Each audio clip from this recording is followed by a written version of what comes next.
La Dionísica de Nonnus. Canto número 7. Sumario. Escena entre Zeus y Eón. Súplica de Eón a Zeus por la suerte de los mortales.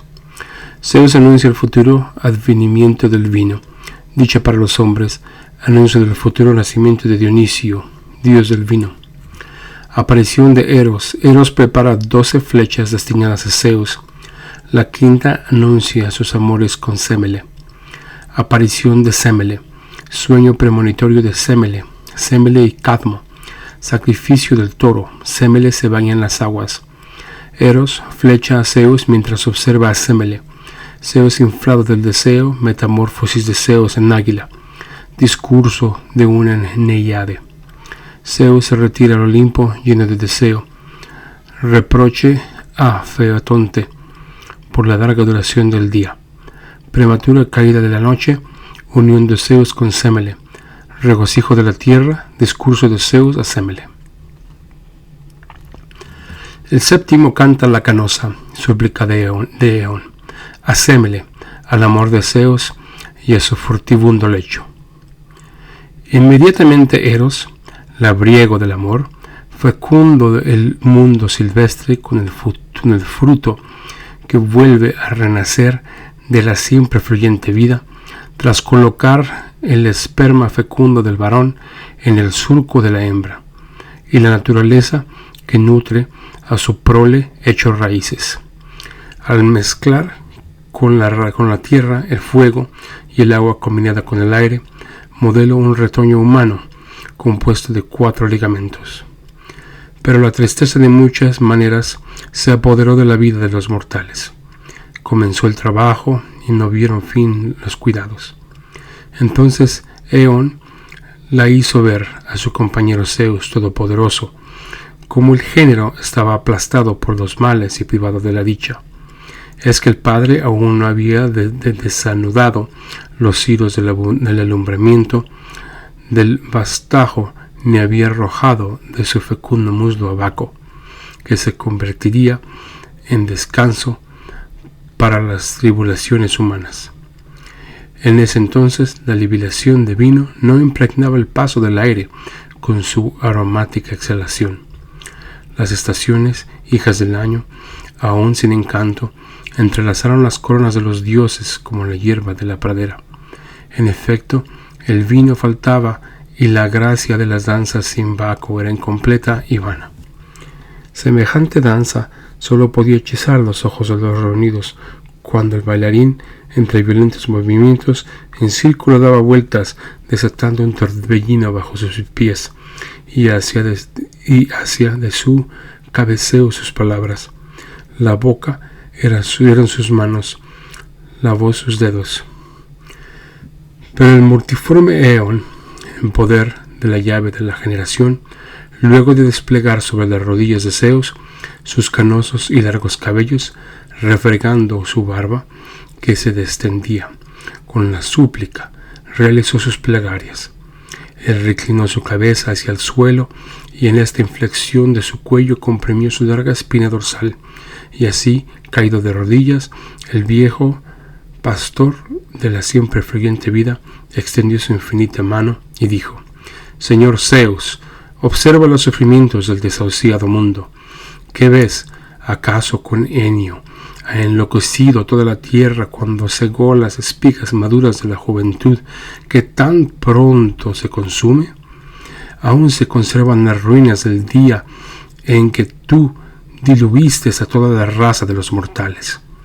Ese día en que la corriente de vaporosa agua se agitó contra el éter y sus burbujas salpicaron a la vecina luna. Adiós, fugaz vida de los mortales. Renuncio a los timones celestiales que dirigen los destinos. Ya nunca más conduciré las riendas del mundo.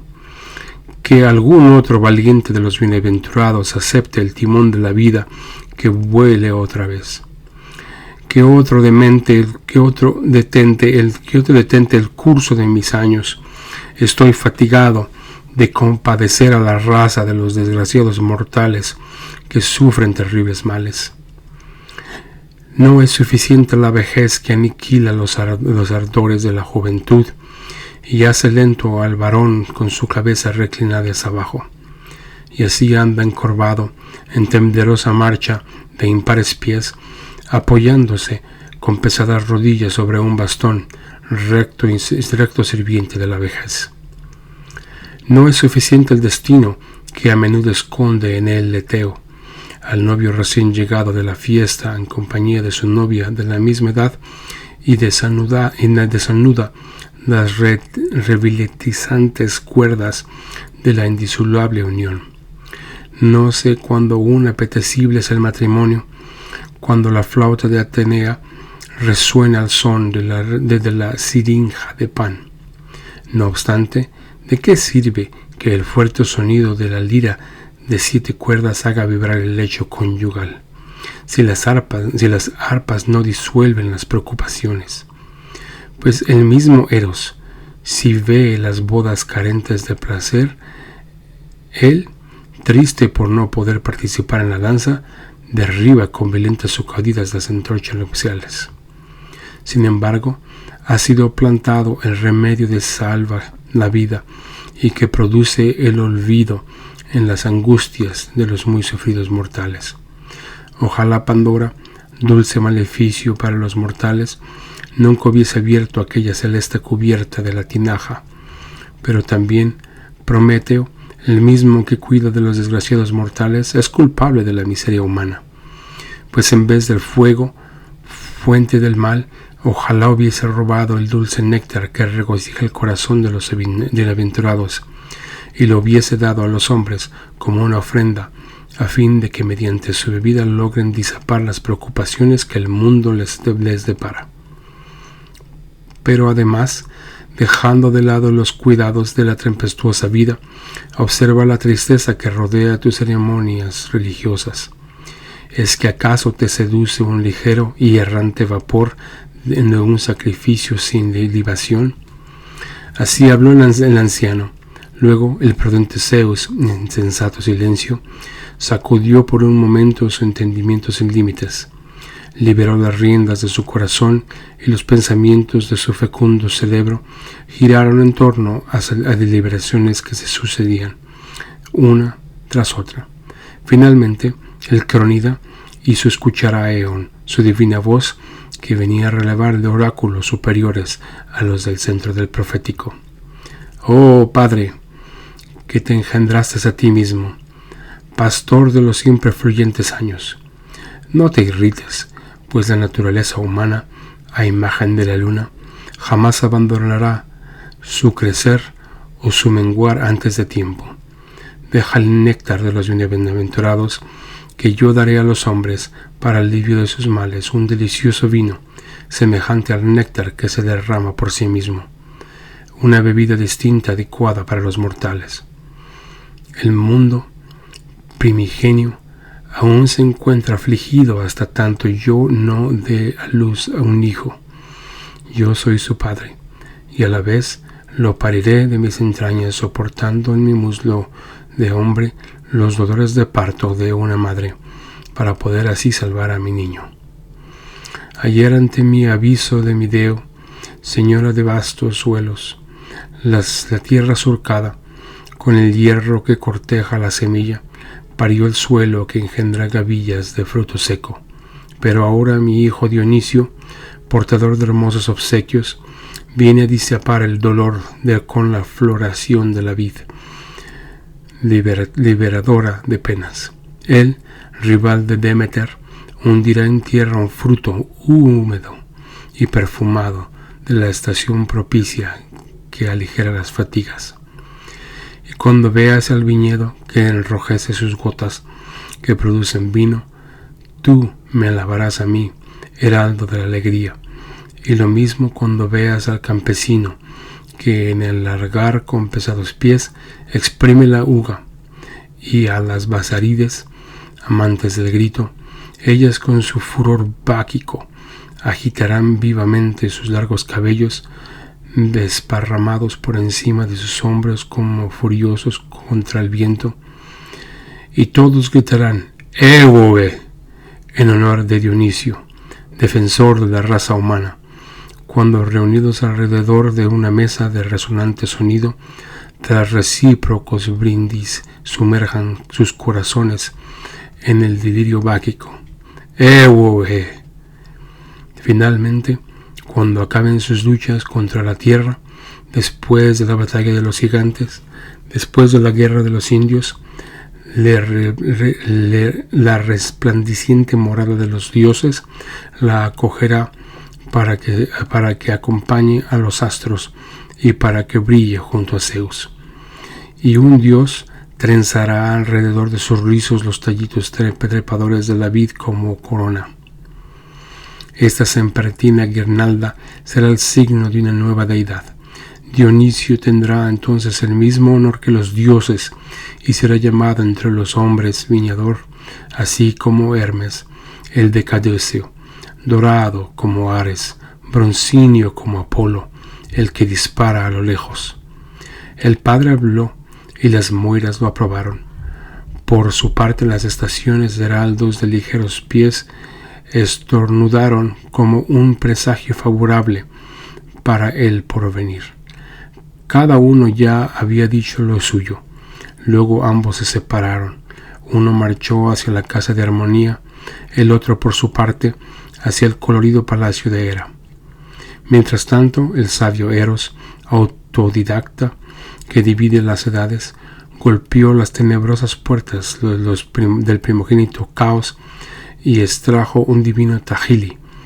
En él había solamente 12 flechas nutridas por fuego que estaban reservadas para Zeus, para cuando su deseo amoroso hierre para himneos terrenales. Sobre el dorso del Tahili, de apasionados deseos, Eros escribió en el medio con letras de oro una sentencia, un verso de cada una de ellas. La primera conduce al Cronida, hacia el lecho de Io, la de ojos de vaca, la segunda entrega a Europa, al toro rapaz, la tercera conduce al Señor, del Olimpo al himneo de Plutón. La cuarta llama al dorado, esposo en dirección a Danae. La quinta dispone para Semele, ardientes himeneos. La sexta da a Egina, un águila reina del cielo, como compañera.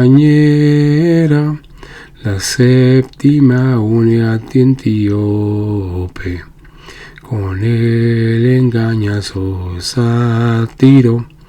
La octava conduce hacia Leda, desnuda un sensato cisne. La novena lleva a día de Peribia, lechos esquinos. La décima seduce por 3 noches como esposo de Alcmena.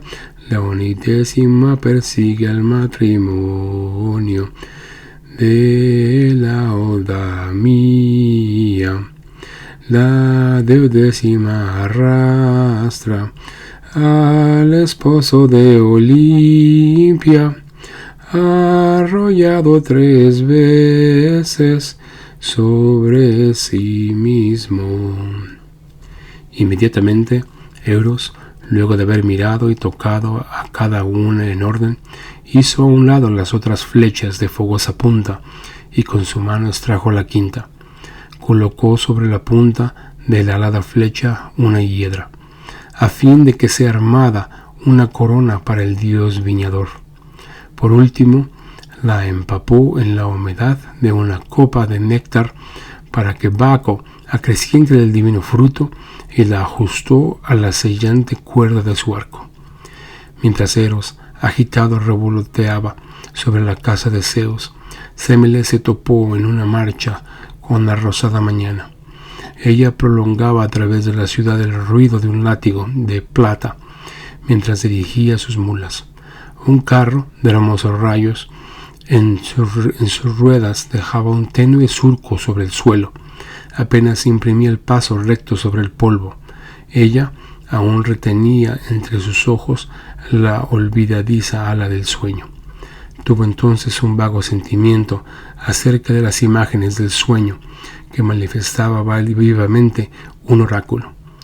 Creyó ver a un jardín una planta verde de hermosas hojas con racimos recién nacidos, cargada con el hinchado fruto, todavía inmaduro y nevada con un nutriente gotas de rocío del crónida. Repentinamente, una llama del cielo, atravesando el aire, cayó y destruyó toda la planta, pero no alcanzó su fruto.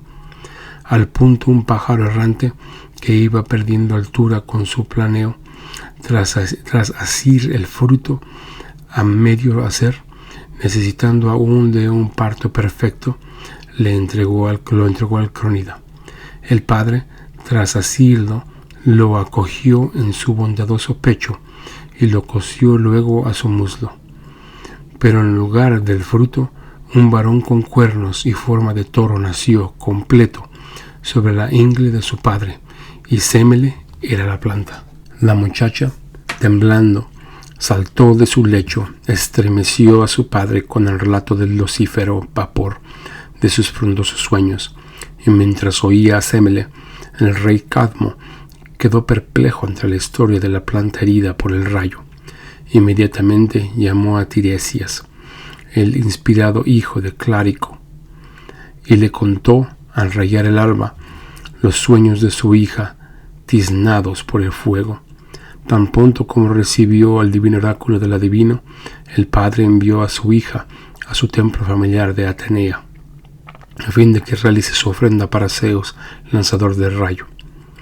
Ella debía sacrificar un toro, imagen de la figura del cornífero Lieo, y un macho cabrio, para que corta los racimos enemigo de la viña futura. Al instante, la joven virgen marchó delante de la ciudad para encender el altar en favor de Zeus, señor del rayo. Ella, apostada junto a las víctimas, roció su pecho con la sangre y se empapó en ella. Los sangrientos chorros que fluían copiosamente bañaron sus rizados cabellos, mientras sus ropas se tiñeron de púrpura con las gotas del toro.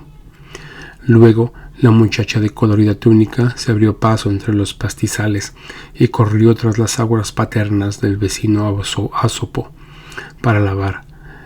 Una vez sumergida en el río, su vestido salpicando con fuertes chorros de sangre. Mientras tanto, el Erinia, que va y viene por el aire, tras ver a Semele, que se lavaba en las aguas del Asopo, se echó a reír en cuanto recordó cómo el crónida iba a herir a ambos con su abrazo rayo en un destino común. Entretanto, la joven virgen limpiaba allí su cuerpo. Ella corría por el agua desnuda en compañía de sus sirvientes y usaba sus manos como remos.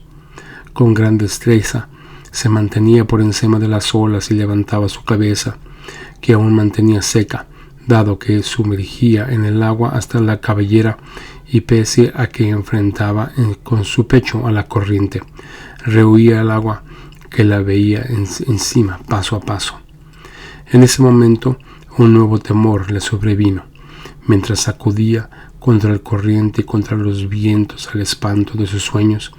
Ahí en el alto de la vecina ribera, junto a la costa oriente del río que guarda de los males, efectivamente, con la participación de los dioses, ella se había sumergido en las aguas. Ella había sido conducida hacia las orillas del río por las proféticas estaciones. Inmediatamente, el ojo de Zeus, que todo lo ve, no se privó de mirarla. Después del alto, él hizo dar vueltas alrededor de la muchacha al infinito círculo de su visión. Al punto, Eros, arquero escurridizo, tensó en el aire su arco que cuida la vida y se apostó delante del padre que la observaba con curiosidad. La cuerda del arco brilló sobre la flecha cubierta de flores y dada la tensión que soportaba el arco tendido hacia atrás, el sabio proyectil silbó un ruido consagrado a Baco. ¡Ewohe! El padre Zeus era un blanco imponente, pero bajo su cuello, ante el insignificante Eros, la flecha del amor trazó impulsada con su silbido nupcial, partió hacia el corazón de Zeus, describiendo una trayectoria igual a la de los astros, y aunque fue desviada inmediatamente calculando el movimiento, rasguñó con las entrañas sus extremas de los pliegues de su muslo, como si anunciara el parto que estaba por venir. En ese momento, el cronida sintió el azote del cinto de Afrodita, y su ojo, canal del deseo amoroso, se fue sobre la joven que ahora despertaba de la profundidad de la pasión. Al ver a Semele, él se sobresaltó, pues era como si viera Europa en la ribera por segunda vez. En su corazón hubo entonces fatiga al soportar de nuevo el deseo fenicio. En efecto, ella tenía la misma hermosa figura. Alrededor de su rostro irradiaba el resplandor de la hermana de su padre. El padre Zeus no tardó en cambiar su engañosa forma. Movido por las ansias de Semele, voló como una águila precoz en gran altura sobre el río Asopo, padre de una hija. Como el porte de un pájaro, estaban anunciados los salíferos himneos de Egina. Abandonó luego el cielo y se ubicó cerca de la orilla que acompaña el río, para examinar detenidamente las proporciones del cuerpo desnudo de la muchacha de hermosos cabellos, pues deseaba vivamente no ver desde lejos, sino que le apetecía observar desde cerca todo el cuerpo completamente blanco de la joven, y aunque enviaba por toda su piel tamaño y semejante ojo redondo, infinito, que contempla todo el cosmos, él no le reparó demasiado. En así estaba mirando a una muchacha virgen. El agua negra se volvió roja por sus rosados miembros. La corriente del río era una hermosa pradera que desdeñaba con sus encantos. Fue entonces cuando una Neyade, que sin su vuelo observaba a la ninfa, exclamó con sorpresa estas palabras: ¿Quién será este Crono que vino de vuelta a cortar con una hoz castradora los genitales de su padre, para que la espuma se vuelva consciente y haga que el agua modele por sí misma una hija perfecta y dé a luz a esta, la más joven Afrodita marina? ¿Acaso el río, en vez del mar, celoso del alumbramiento y convertido en un rival, dio a luz a otra Cipris, cuando sin ceder a la mar pudo volver sobre su curso, acogedor de partos, el torrente de sus olas autogeneradas? ¿O bien será alguna musa que se sumergió desde el vecino Helicón en mi agua paterna? Pero, ¿a quién dejó entonces el agua equina que destila miel de la fuente de Pégaso o la corriente de Olmeo? ¿Pero qué es esto? Me parece ver a una doncella de pies planteados tendida sobre las aguas dentro de mi río. ¿No será Selene, que se está bañando en mi desembocadura de Ionia? Seguro que tiene la intención de ir al lecho de Endymion, pastor que nunca duerme, ubicado en la caverna del Latmos. Pero no, si ella quiere lucir su cuerpo para su dulce pastor, ¿para qué le sirve estar en el Asopo en lugar del océano? Además, si ella tiene un cuerpo tan blanco como la nieve celestial, ¿qué marca de la luna posee entonces?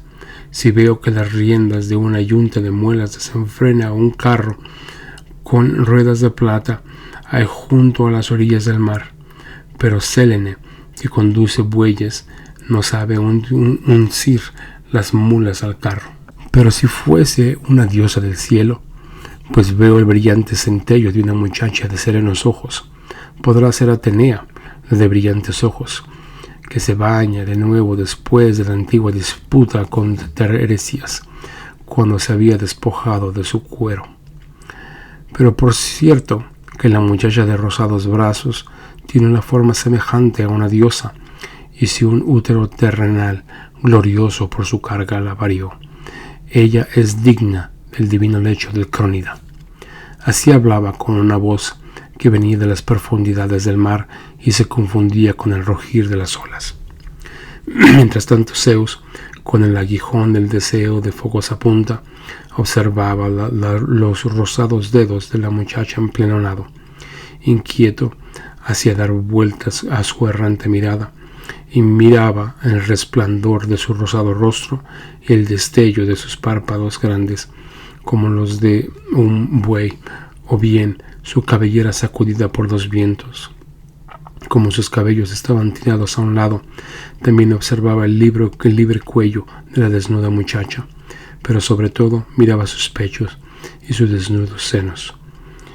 Y, cual soldados armados con dardos de amor, fueron asilados contra Zeus. Si bien él continuaba examinando todo su cuerpo, sin embargo, solo los misterios de su vientre quedaron sin ser vistos para sus pudorosos ojos.